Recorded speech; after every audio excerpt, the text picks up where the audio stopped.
ஏங்க இந்த சமூக நீதி பத்தி தயவு செய்து யாராவது பேசினா அந்த கடும் கோவம் வரும். என்ன சமூக நீதி? பெத்த அம்மா கஷ்டப்பட்டு அவன் கூலி வேலை செஞ்சு பிள்ளைய படிக்க வச்சு காலேஜுக்கு அனுப்பிச்சு ஸ்கூலுக்கு அனுப்பிச்சு அந்த பிள்ளைய கிளி மாதிரி பார்த்து கொண்டு வர பிள்ளைய கண்டவன் தூக்கிட்டு போறதா உங்களுக்கு புரட்சி காதலாது?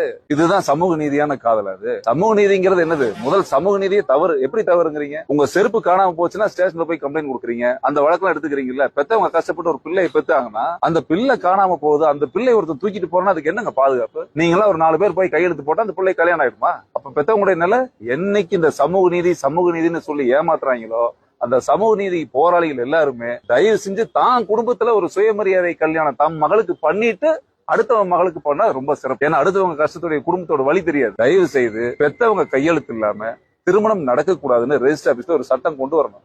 அப்படி கொண்டு வந்துட்டாங்கன்னா இத போன்ற நாடக காதல் நடக்கவே நடக்காது. ஆணவ கொலை நடக்காது, அடிதடி நடக்காது, கலாட்டா நடக்காது, சமூக பிரச்சனையே நடக்காது.